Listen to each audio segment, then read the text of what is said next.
Hello everybody. So this is actually going to be HTTP example and a data operations example. So let's look at what data operations we have. Let's click New Step, click Built-in, and you can see that we have a data operation connector over here. There are a lot of things we can do. We can compose. We can join two data tables together. We can select. We can filter. These are a lot of the things that we'll cover, more so in the advanced level courses where we make collections and tables and things like that. What I want to go through today is the data operation of parsing JSON, which is why this floats perfectly into what we had from before. So again, just to recap, we have a flow that's triggered by a button. It then basically sends an HTTP request out, which then returns a JSON file, which we then slack out. Now that's what this looks like. We don't want it to look like that. All we really want to be able to slack out is only the people's first names, for example. So what we want to do is add a parse JSON step in between. And let's get this going. The first thing we want to do here is click Generate from Sample. What this allows you to do is you basically put in Power Automate what the JSON output for this HTTP file fold will look like, and it'll basically do all the back-end JSON parsing for you. So what we can do here is just copy this guy and paste it here. And click Done. And there we go. It's created the schema for us. And I'll say a second that's important. The next thing we need to do is basically give this action, okay, what do you actually want me to parse? What we wanted to parse is this body that we get from this HTTP request. Now see what's happening here.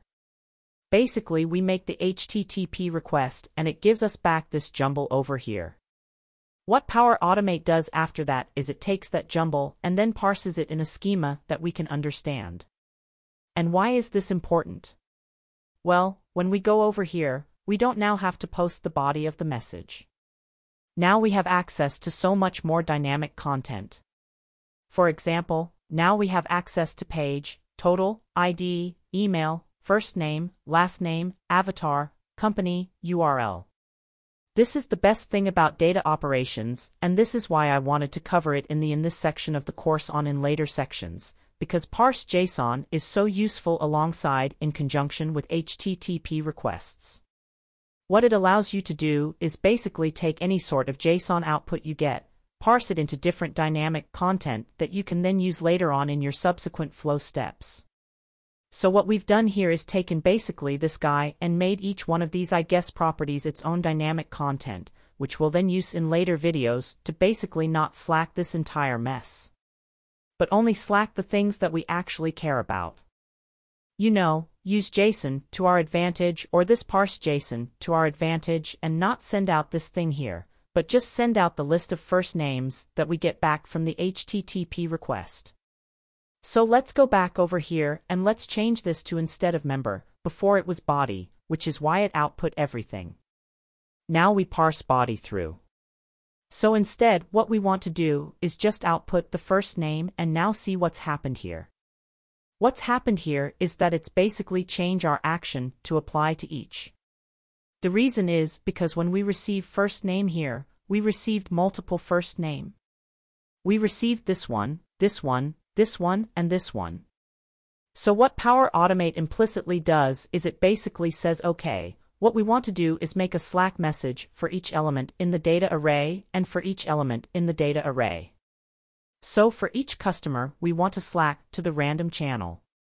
The first name value, we've talked about applied to each before, so this shouldn't be anything new, but that's why this happened, and that's why this happens automatically sometimes.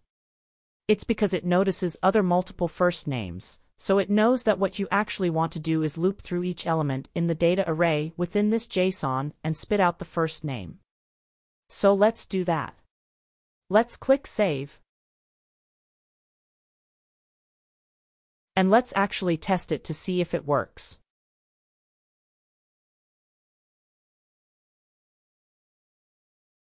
Let's click Run Flow. And would you take a look at that? It's basically just outputting the first names now. So what we've done is using data operations, using the data operation connector within Power Automate, we transform this guy, which is what you would usually see from a response to an HTTP request, into something that can actually be digested, and you can have things like first name dot last name and then the email. You cannot Slack this, but you can send an email out to someone. You can have this access a Power Apps application if you want. You can do tons of different things. But what I've seen people do is do very complicated string operations in order to pass through JSON. You don't need to do that. It's done for you, trust me. Use the parse JSON connector whenever you have any sort of JSON. It'll just make your life so much easier.